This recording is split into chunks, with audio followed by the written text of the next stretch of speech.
제가 한 절 읽고 여러분들이 한 절 읽고 그렇게 교독하도록 하겠습니다. 마음을 담아서 읽어주십시오. 예수께서 이 말씀을 하시고 예루살렘을 향하여 앞서서 가시더라. 감람원이라 불리는 산 쪽에 있는 벳바게와 베다니에 가까이 가셨을 때 제자 중 둘을 보내시며 이르시되 너희는 맞은편 마을로 가라. 그리로 들어가면 아직 아무도 타보지 않은 나귀 새끼가 메어 있는 것을 보리니 풀어 끌고 오라. 만일 누가 너희에게 어찌하여 푸느냐 묻거든 말하기를 주가 쓰시겠다 하라 하시매 보내심을 받은 자들이 가서 그 말씀하신 대로 만난지라. 나귀 새끼를 풀 때에 그 인자들이 이르되 어찌하여 나귀 새끼를 푸느냐 대답하되 주께서 쓰시겠다 하고 그것을 예수께로 끌고 와서 자기들의 겉옷을 나귀 새끼 위에 걸쳐놓고 예수를 태우니 가실 때 그들이 자기의 겉옷을 길에 펴더라. 이미 감람산 내리막길에 가까이 오심에 제자의 온 무리가 자기들이 본 바 모든 능한 일로 인하여 기뻐하며 큰 소리로 하나님을 찬양하여 이르되 찬송하리로다. 주의 이름으로 오시는 왕이여 하늘에는 평화여 가장 높은 곳에는 영광이로다 하니 우리 중 어떤 바리새인들이 말하되 선생이여 당신의 제자들을 책망하소서 하거늘 대답하여 이르시되 내가 너희에게 말하노니 만일 이 사람이 침묵하면 돌들이 소리 지르리라 하시니라. 가까이 오사 성을 보시고 우시며 이르시되 너도 오늘 평화에 관한 일을 알았더라면 좋을 뻔하였거니와 지금 내 눈에 숨겨졌도다. 날이 이를지라 내 원수들이 토눈을 쌓고 너를 불러 사면으로 가두고 함께 읽겠습니다.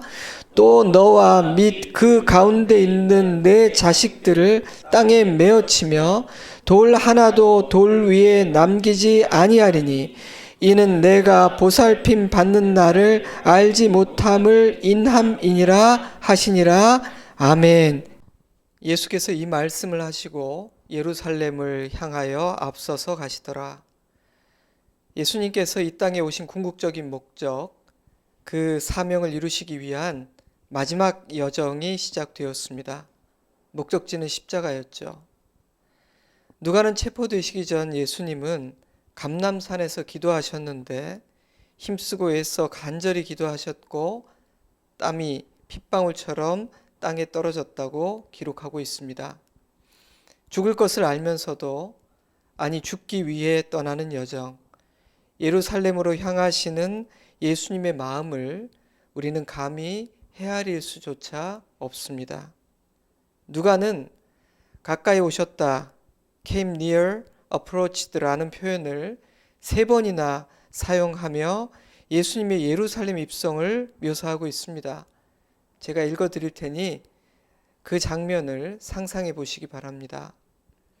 감람산이라 불리는 산 쪽에 있는 벳바게와 베다니에 가까이 가셨을 때 제자 중 둘을 보내시며 이미 감람산 내리막길에 가까이 오심에 제자의 온 무리가 자기들이 본 바 모든 능한 일로 인하여 기뻐하며 큰 소리로 하나님을 찬양하여 가까이 오사 성을 보고 우시며 누가는 십자가를 향해 점점 가까이 다가가시는 예수님의 여정을 보다 생생하고 보다 입체적으로 독자들에게 전달하고 싶었던 것 같습니다. 예수님의 생애에 있어서 이번이 첫 번째 예루살렘 방문은 아니었습니다. 그러나 오늘 예수님은 왕으로서 예루살렘에 입성하고 계십니다. 그래서 누가는 무리들이 주의 이름으로 오시는 왕이여 라고 찬송했다고 증언하고 있으며 복음서 모두는 그들의 행동은 왕을 맞이하는 행동이었다고 증언하고 있습니다. 무리들은 자신의 겉옷을 벗어 길을 따라 펼쳐놓았는데 그것은 왕을 향한 존경과 환영을 상징하는 행동이었습니다. 또한 호산나, 즉 우리를 구원하여 주옵소서라고 찬양함으로 예수님을 약속하신 그 메시아로서 영접했습니다. 예수님의 왕권을 온전히 이해하지 못했음에도 불구하고 그들은 예수님을 왕으로서 맞이하고 있었던 것이죠. 제자의 온 무리가 자기들이 본 바 모든 능한 일로 인하여 기뻐하며 큰 소리로 하나님을 찬양하여, 그날 예루살렘의 분위기는 정말 뜨거웠던 것 같습니다. 보다 생생하게 느끼실 수 있도록 마태와 요한의 증언도 읽어드리죠. 예수께서 예루살렘에 들어가시니 온 성이 소동하여 이르되 이는 누구냐 하거늘 무리가 이르되 갈릴리 나사렛에서 온 선지자 예수라 하니라. 바리새인들이 서로 말하되 볼지어다 너희 하는 일이 쓸데없다. 보라 온 세상이 그를 따르는도다 하니라. 공동 번역은 요한복음 12장 19절 말씀을 이렇게 번역했습니다. 자, 이제는 다 틀렸습니다. 모든 사람이 다 그를 따라가고 있지 않습니까? 그날의 분위기가 짐작이 되시나요? 그러니 이미 누가 더 큰 자인지를 다투었고 영광 중에 주님의 오른편 왼편에 앉게 해달라고 요청하기까지 했던 제자들의 마음은 한껏 부풀러 올랐을 것입니다. 아마 어깨에 힘도 좀 들어가고요. 이런저런 상상도 많았겠죠. 하지만 예수님의 마음은 평온하고 조금의 요동도 없어 보입니다. 저는 38절에 기록되어 있는 무리들의 찬양, 하늘에는 평화요 가장 높은 곳에는 영광이로다 라는 찬양을 주목합니다. 많이 들어본 가사인 것 같지 않습니까? 그렇습니다. 예수님의 탄생을 알리기 위해 주의 사자가 목자들에게 나타났을 때 수많은 하늘의 천군 천사들이 나타나 불렀던 그 찬양의 가사입니다. 저는 누가가 그 노랫말을 다시 한번 반복함으로 예수님은 지금 이 땅에 오셨던 그 목적을 이루고 계심을 선언하고 있다고 생각합니다. 한 번도 그 길에서 벗어나신 적이 없으며 이제 그 사명의 완전한 완성과 성취를 향해 나아가고 계심을 선포하고 있는 것이죠. 그들이 그 찬양의 의미를 알기나 하고 불렀는지는 알 수 없지만 그들의 찬양은 매우 합당했습니다. 영광의 왕이신 예수님은 평화를 이루기 위해 이 땅에 오셨으니까요.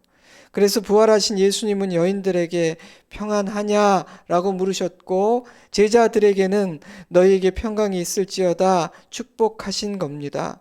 평강, 평화, 바로 그것이 부활하신 예수님의 첫마디였고 반복적인 말씀이었습니다. 예수님은 평화를 이루기 위해 오신 평강의 왕이시기 때문입니다.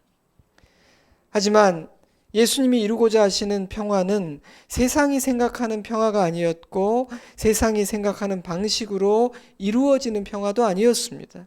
예수님이 주고자 하시는 평화는 죄로 인해 깨어져 버린 하나님과의 관계 회복을 통해 이루어지는 참되고 영원한 평화였습니다. 그리고 그 평화는 왕의 희생, 왕의 죽음으로 이루어지는 평화였습니다. 때문에 예수님은 세상의 왕과는 전혀 다른 모습으로 예루살렘에 입성하십니다. 그분은 늠름한 말이 아니라 나귀의 새끼를 타고 입성하십니다.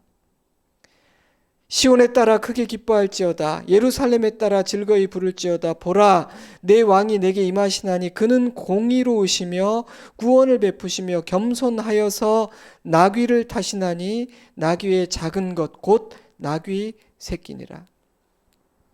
예수님의 모습은 500여 년 전 스가랴 선지자가 예언한 바 있는 바로 그 왕의 모습 그대로였습니다.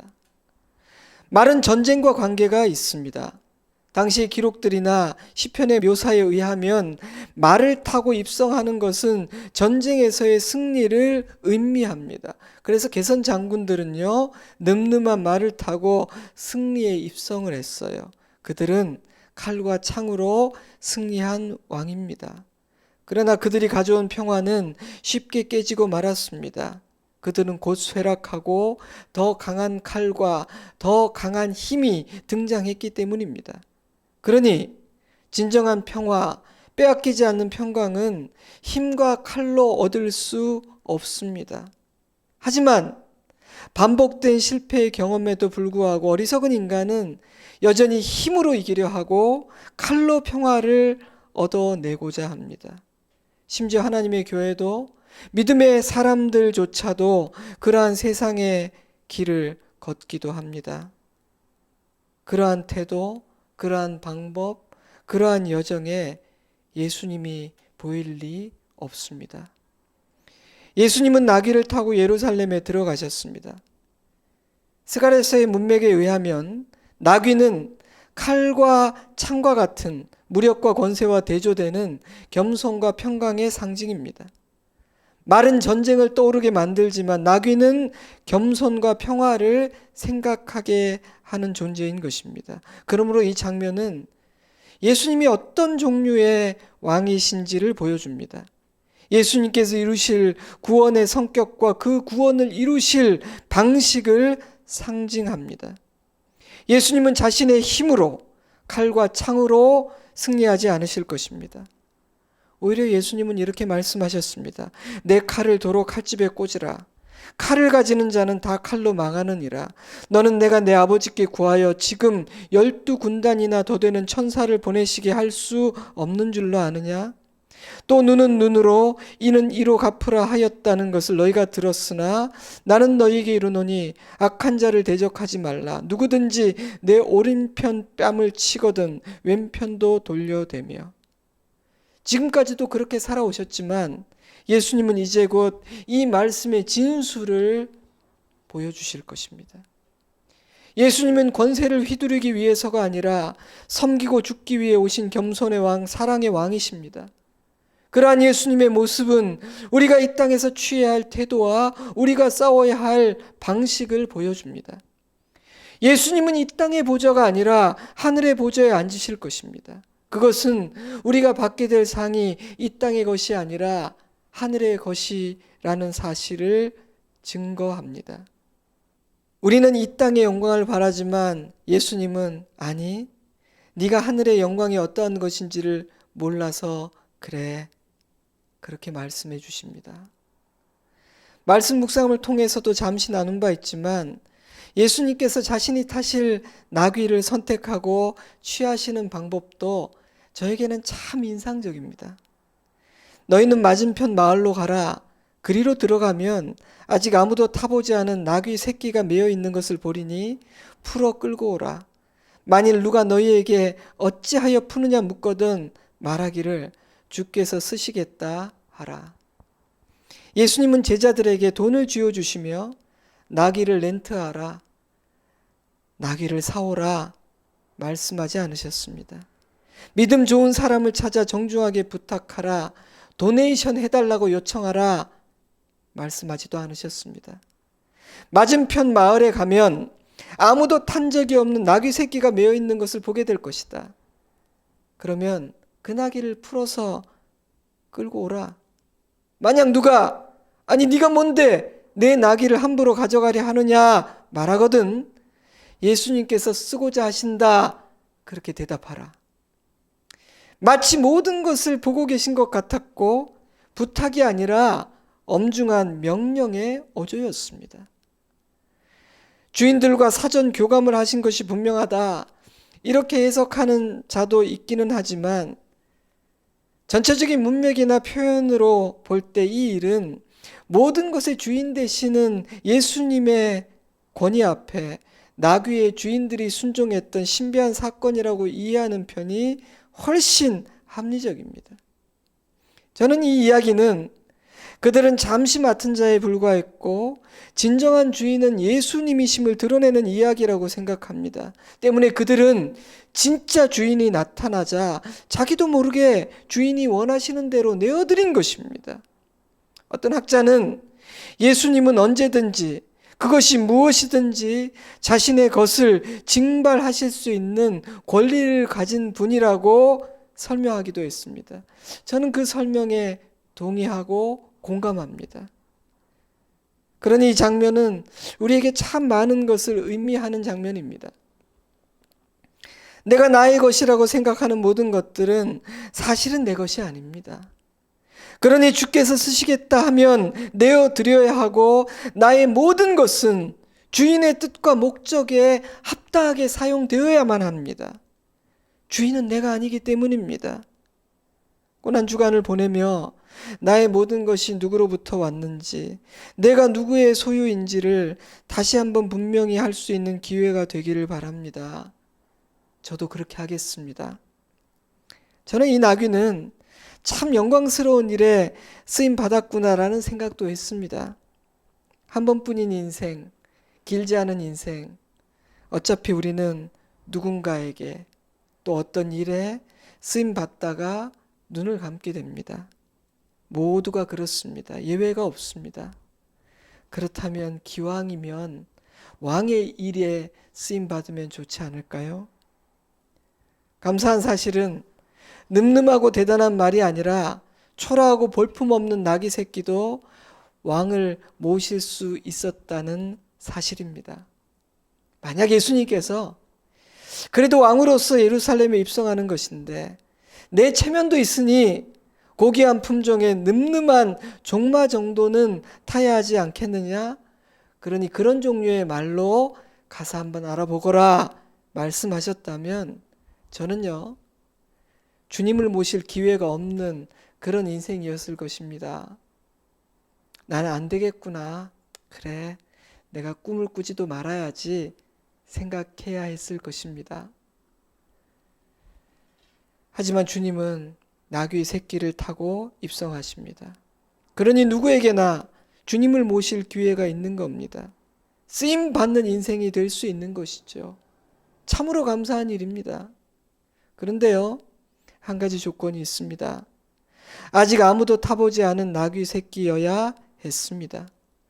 왕을 모시는 그 신성한 일, 그 고귀한 목적에 합당한 나귀여야 했다는 것이죠. 자신의 필요와 감정을 따라 이 사람 저 사람 아무나 태우는 그런 나귀가 아니라 오직 한 분 예수님만을 모시는 나귀가 되라는 그런 의미가 아닐까, 저는 그렇게 생각을 해보았습니다. 그러니 예수님께서 우리에게 요구하시는 조건은 순결과 충성이 아닐까 싶습니다.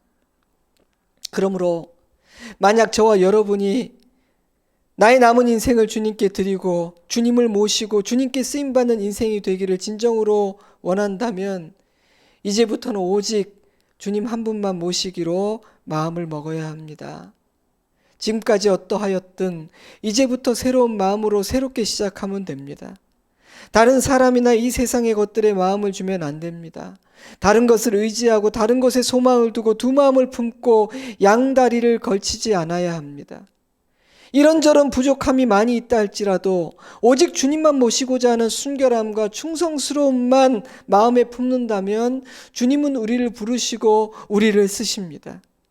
사랑하는 성도 여러분, 저와 여러분이 왕을 모시는 나귀가 되기를 바랍니다. 나귀는 보잘것없는 존재이지만 왕을 모시면 왕의 영광을 함께 누리게 되니까요. 분위기가 참 좋았는데 역시 우리 바리새인들, 그들이 나타나 찬물을 끼얹습니다. 그들은 무리의 행동과 찬송이 너무나 거슬렸습니다. 하지만 그 열기가 얼마나 뜨거웠는지, 얼마나 대단했는지 직접 나서기는 두려웠던 것 같습니다. 그래서 불편한 얼굴로 예수님께 말합니다. 예수님, 뭐 하고 있습니까? 당신이 스승이라면 제자들의 잘못을 책망하고 바로 잡아야지요. 저들의 찬양, 저들의 행동, 그 모든 것이 신성모독이 아닙니까? 그동안 예수님은 자신에게 고침받은 자들이나 제자들에게 잠잠하라, 나의 존재를 세상에 알리지 말라, 그렇게 말씀하신 적이 더 많았습니다. 그런데 이번에는 뜻밖의 대답을 하십니다. 만일 이 사람들이 침묵하면 돌들이 소리를 지르리라. 예수님은 찬양하는 무리들을 제지하지 않으셨을 뿐 아니라 찬양하지 않는 바리새인들을 오히려 책망하십니다. 자신의 영광을 드러내고 하나님의 구원을 성취하실 그 날이 이르렀기 때문이죠. 사랑하는 여러분, 예수님은 겸손하신 분이지 누군가의 눈치를 보는 그런 비굴한 분이나 나약한 분은 아닙니다. 예수님은 확고한 중심을 가지고 스스로 결정하시는 분이시지 상황에 따라 눈치를 보며 갈지자의 걸음을 걷는 그런 분은 아니십니다. 겸손한 왕이신 예수님은 그 누구보다 단단하시고 그 누구보다 강하십니다. 예수님의 겸손은 분명한 중심, 깊은 뿌리, 강한 자신감에서 나오는 그런 종류의 온유함이시기 때문입니다. 그러므로 진정한 겸손은 나약함, 회피, 패배와 같은 단어와 연결되는 것이 아니라 품위, 당당함, 승리, 견고함과 같은 단어와 연결되는 마음과 태도입니다. 그러니 겸손한 자가 큰 자이며 큰 자만이 겸손할 수 있다는 예수님의 말씀은 진리입니다. 예수님은 그것이 하나님 나라의 질서라고 가르쳐 주셨습니다. 때문에 예수님이 겸손한 왕이라는 사실은 예수님을 함부로 대해도 된다거나 예수님이 무력하고 나약한 만만한 분이라는 의미는 전혀 아닙니다. 예수님은 자신의 힘과 권세를 사용하지 않고 제한하고 계실 뿐이지 나약한 왕은 아니시기 때문입니다. 여러분이 이 사실을 잘 이해해야 합니다.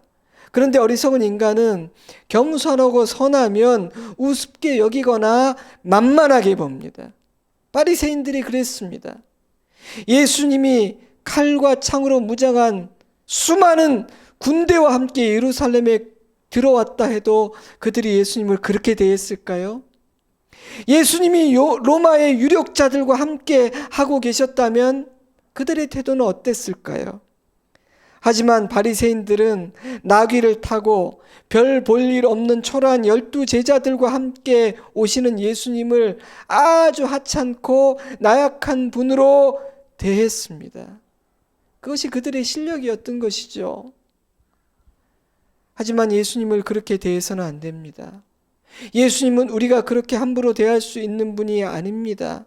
그분의 겸손하심은 우리의 찬양과 감사의 이유이며 그분의 겸손은 오히려 우리가 무릎을 꿇어야 하는 이유이지 함부로 대해도 되는 만만히 여길 수 있는 그런 분이라는 의미는 아니기 때문입니다.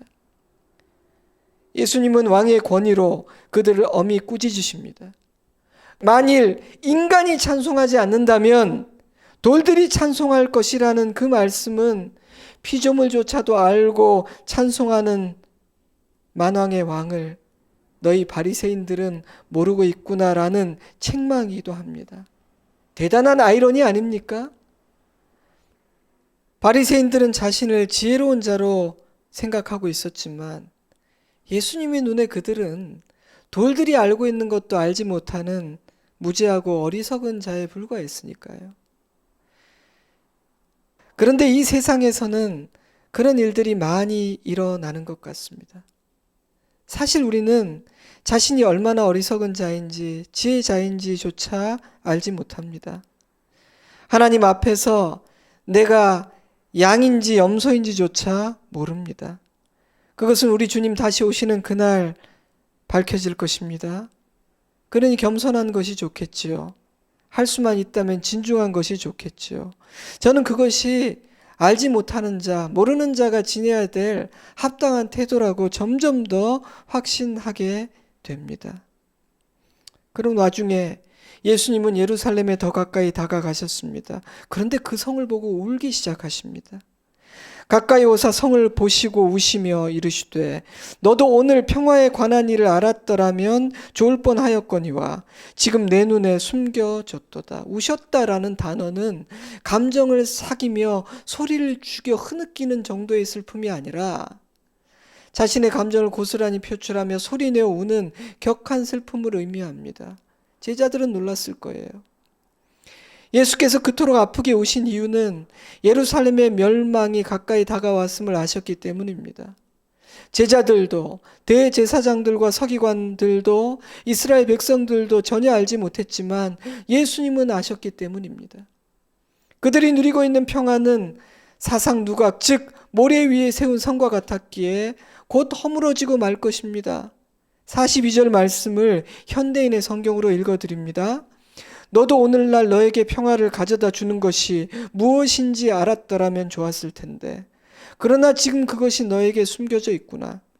내 원수들이 너를 향해 뚝을 샀고 사방으로 너를 포위하여 너와 내 자녀들을 완전히 멸망시키고 돌 하나도 그대로 남겨두지 않을 때가 올 것이다. 이것은 하나님이 너에게 찾아온 때를 내가 알지 못했기 때문이다. 그들이 그런 비참한 지경에 이르게 된 이유를 44절 말씀은 이렇게 설명합니다. 이것은 하나님이 너에게 찾아오신 때를 내가 알지 못했기 때문이다. 그들을 구원하기 위해 오신 진정한 왕, 그 메시아를 거절하고 죽였기 때문이라는 것입니다. 자, 그런데 말입니다. 바로 이 부분에 놀라운 반전이 감추어져 있습니다. 세상을 향한 하나님의 구원을 막으려 했던 사단은 자신의 수하에 있던 모든 자들을 총동원하고 온갖 음흉하고 치사하고 더러운 방법을 사용하여 결국은 왕이신 예수님을 십자가에 못 박는데 성공합니다. 그는 생각했겠죠. 됐어. 이제 끝났어. 어쩌면 인간이 이 정도 수준이라는 사실을 확인하셨으니 하나님도 인간에게 완전히 정나미가 떨어지셨을 거야. 그러니 이제 끝난 거야. 내가 이긴 거야. 생각했을지도 모르겠습니다. 하지만 십자가는 하나님께서 처음부터 의도하신 구원의 능력이며 지혜였습니다. 놀랍게도 인간의 악함은 예수님을 십자가에 못 박히게 만들었지만 예수님은 오히려 그 십자가에 못 박히심으로 말미암아 구원의 길을 인간에게 열어주신 것입니다. 그것이 예수님 사랑의 크기였습니다. 그것이 하나님 지혜의 깊이요 넓이였습니다. 그러니 사단이 하나님을 이길 수가 없습니다. 그러니 사람은 하나님을 이길 수 없는 것입니다. 그렇다면 인간은 하나님 앞에서 어떤 태도를 취해야 할까요? 무릎을 꿇어야 합니다. 찬양해야 합니다. 왕으로 모셔야 합니다. 사랑하는 성도 여러분, 우리는 혼돈의 시간을 보내고 있습니다. 이 시간의 가장 중요한 특징은요, 불확실성이라고 생각합니다. 수많은 예측과 기대들이 쏟아져 나오고 있지만 솔직히 어느 것 하나 정확히 예측할 수 있는 것은 없습니다. 그럼에도 불구하고 너무나 불안한 인간은 답을 얻고 싶어 여기저기를 기웃거리고 나름의 의견들을 내놓고 있습니다. 그만큼 불확실성이라는 어두운 그림자가 온 세상과 인류를 뒤덮고 있다는 뜻입니다. 우리에게 그러한 불확실성은 힘겹고 두려우며 답답한 것이기도 하지만 저는 그러한 불확실성의 그늘로 인해 인간은 자신의 진정한 실체와 한계, 우리가 안전하다고 생각했던 평화의 근거라고 생각했던 그 모든 것들이 얼마나 부실한 기초이며 얼마나 쉽게 한순간에 허물어져 버릴 수 있는 그런 것인지를 확인하고 깨달을 수 있는 복된 기회이기도 하다고 저는 생각합니다. 하나님은 부정적인 사건과 고통을 통해서도 말씀하시고 심지어 당신의 선함을 이루십니다. 그러니 하나님은 인간에게 기회를 주고 계신 것이죠. 하지만 그 기회는 어떻게 반응하느냐에 따라 전혀 다른 두 갈래 길로 우리를 인도합니다. 2000여 년 전 예수님께서 이 땅에 방문하셨을 때에도 그랬지요. 하나님의 방문, 그 비지테이션은 누군가에게는 구원이었지만 누군가에게는 심판의 확증이 되기도 했습니다. 그러므로 우리는 지혜로운 선택을 해야 합니다. 어쩔 수 없이 자신을 제한해야만 하는 이 시간을 보내며 깊게 또한 지혜롭게 생각하는 시간을 가지시면 좋겠습니다.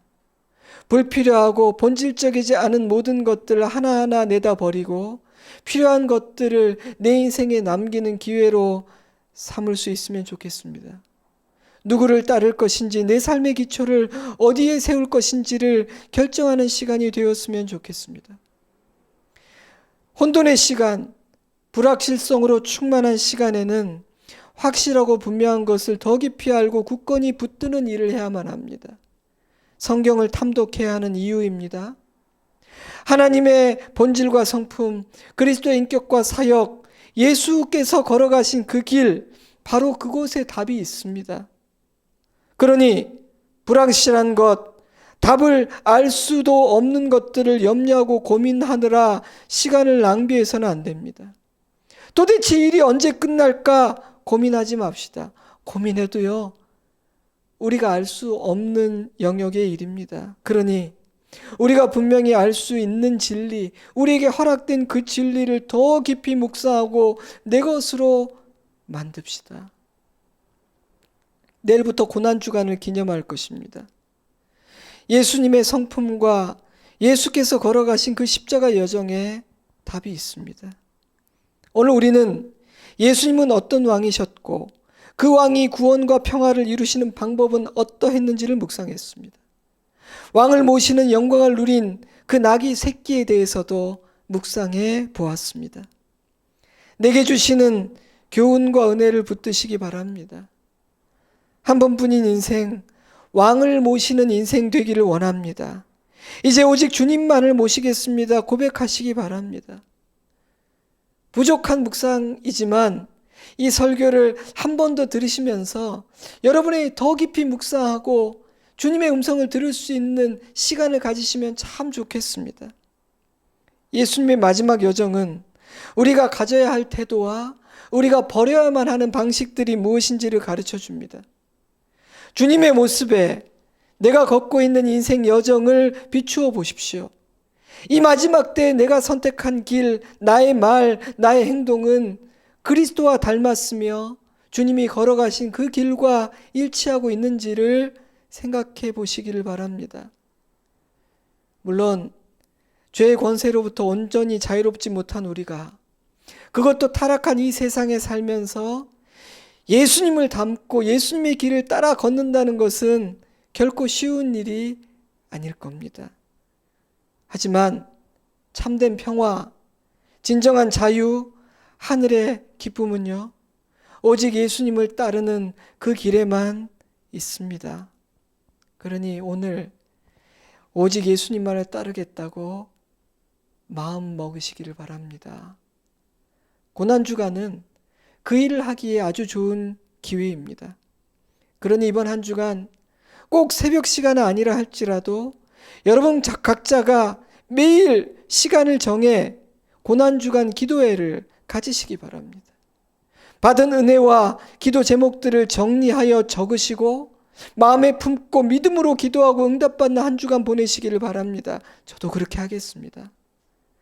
예수님의 십자가 죽음은 종교를 신앙으로, 율법을 복음으로, 사망을 생명으로, 어둠을 빛으로, 종됨을 자유함으로, 두려움을 평안으로 바꿔놓았습니다. 나귀를 타고 겸손히 예루살렘으로 들어가시는 우리의 왕은 자신의 죽음으로 우리에게 구원을 선물하셨고 새 삶을 허락하셨습니다. 그 예수님은 다시 온다고 약속하셨습니다. 그때는요, 나귀를 타고 오지 않으실 거예요. 마가복음 13장 24절, 그때 그 환난 후에 해가 어두워지며 달이 빛을 내지 아니하며 별들이 하늘에서 떨어지며 하늘에 있는 권능들이 흔들리리라. 그때 인자가 구름을 타고 큰 권능과 영광으로 오는 것을 사람들이 보리라. 또 그때 그가 천사들을 보내어 자기가 택하신 자들을 땅 끝으로부터 하늘 끝까지 사방에서 모으리라. 예수님은 영광의 왕으로, 평화의 왕으로 이 땅에 다시 오실 것입니다. 우리는 그 예수님을 소망 중에 기다립니다. 견뎌야 하고 기다려야 하는 불확실성으로 가득한 시간 중에도 하나님의 사람들이 평안과 감사와 찬송을 잃어버리지 않을 수 있는 유일한 이유입니다. 아멘. 주 예수여 어서 오시옵소서. 함께 기도하겠습니다. 하나님께서 우리에게 주신 이 말씀을 묵상하며 또 여러분 각자가 깨달은 바를 붙잡고 성령께서 이 시간 주시는 그 기도의 제목과 마음을 따라 잠시 기도하겠습니다. 예수님께서는 우리를 위해 죽기 위해 예루살렘으로 들어가십니다. 그분이 보여주신 모습과 태도, 그 모든 것들은 우리가 따라야 될 모범이 되고 주님이 어떤 방식으로 당신의 뜻을 이루시며 당신의 나라를 완성시키시는지를 보여줍니다. 이 시간 기도할 때 주님, 저도 주님을 따르기 원합니다. 주님의 모습이 나의 모습 되기를 소망합니다. 주님 닮기를 원합니다. 주님이 보여준 그 모습과 방법이 나약해 보이지만 그것이 하나님의 지혜였고 능력이었음을 믿습니다. 주님, 가르쳐 주옵소서. 주님 따를 용기를 주시고 믿음을 주옵소서. 기도하겠습니다. 함께 기도합니다.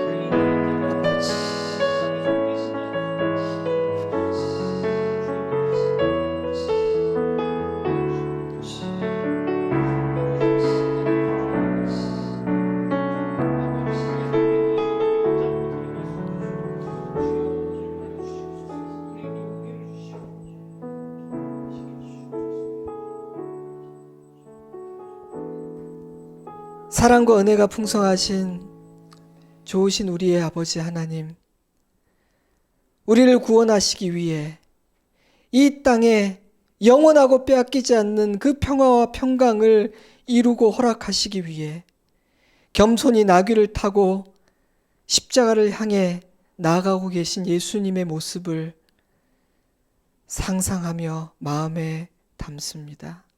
그리고 나도 그 예수님을 닮고 예수님이 취하셨던 그 방식으로 승리하는 예수님을 따르는 자 되기를 소원합니다. 주님, 이 땅에는 평화가 없습니다. 우리의 심령에도 우리의 가정에도 평화가 없습니다. 왜 그럴까요? 그 겸손한 왕 예수를 왕으로 모시지 못했기 때문입니다. 왕으로 모셨다고 말하지만 우리는 예수님을 닮지 않고 예수님이 걸어가신 그 길을 걷지 않으며 그러한 태도와 방식으로 살아가지 못하고 있기 때문임을 깨닫습니다. 주님, 오늘 그 예수님을 묵상하고 마음에 담습니다. 그리고 나도 예수님을 따르기로 다짐하며 그 소원을 아버지께 아뢰입니다. 주님을 모셨던 나귀로 나의 남은 생을 살 수 있기를 소망합니다. 어차피 한 번뿐인 짧은 인생, 언제 끝날지 모르는 이 인생, 이 사람 저 사람 아무나 태우고 세상의 것들을 태우다가 그렇게 허무하게 끝내고 싶지 않습니다. 사랑하는 주님, 이 부족한 종과 우리 사랑하는 좋은 씨앗의 성도들의 마음에 영원한 왕을 모시고 싶다는, 의미 있게 살다가 기쁨으로 후회 없이 그렇게 죽고 싶다는 소망을 품는 이 종료주일 복된 예배가 되게 하여 주시옵소서. 많은 시끄러운 소리들이 들리고 또 내 스스로가 그런 시끄러운 소리들을 만들어내기 쉬운 불확실하고 혼돈스러운 시대를 살지만 잠잠히 주님과 함께 이 고난주간 특별히 더 깊이 묵상하며 주님의 임재 안에 그 십자가의 그늘 아래에서 평강을 누리고 주님의 뜻을 깨닫고 주님을 따라가는 그런 한 주간 되게 하여 주시옵소서.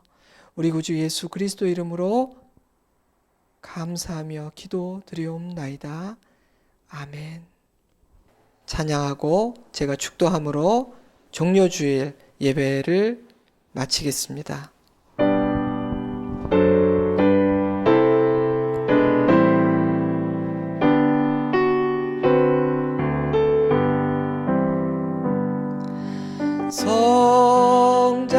성자의 귀한 몸 날 위하여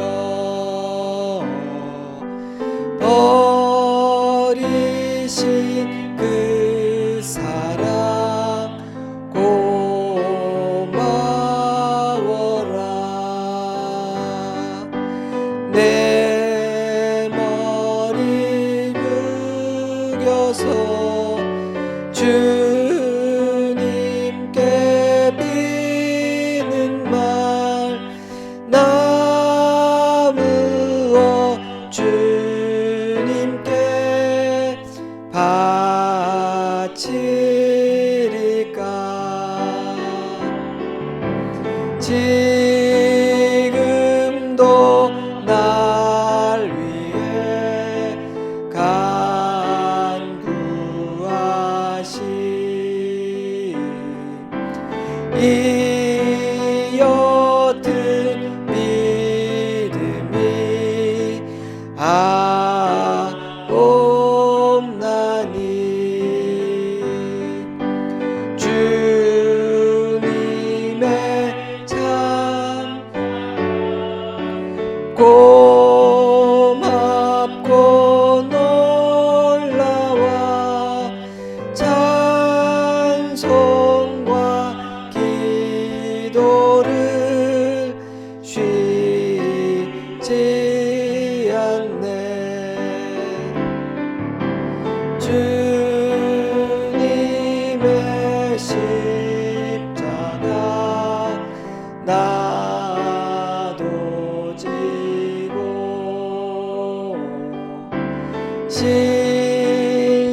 신실한 믿음과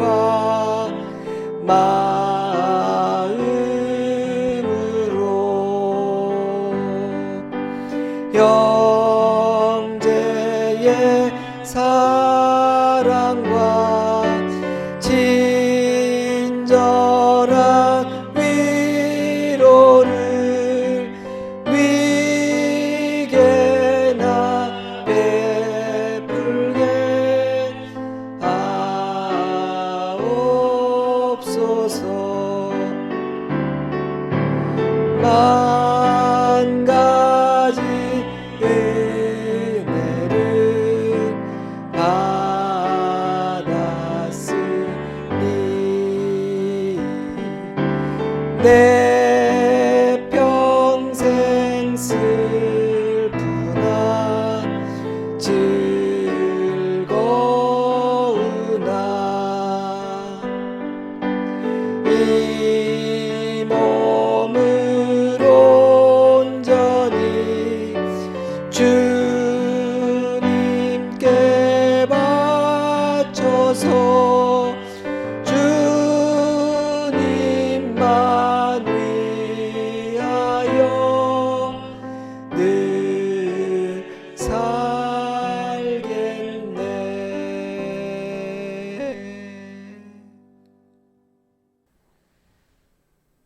지금은 우리 구주 예수 그리스도의 크신 은혜와 하나님 우리 아버지의 깊고 넓은 사랑하심과 성령 하나님의 감화, 감동, 내주, 교통 충만하신 놀라운 은혜와 능력의 역사하심이 예수님을 묵상하고 예수님의 십자가를 묵상하고 십자가를 마음에 새기고 왕의 길을 따라 걸으며 왕을 모시는 남은 인생 되기로 다짐하는 사랑하는 주의 자녀들과 그 가정 위에 우리 좋은 씨앗 교회 위에 모든 주님의 교회 위에 이 나라 이 민족 위에 이제로부터 영원토록 함께 하시옵기를 간절히 축원하옵나이다.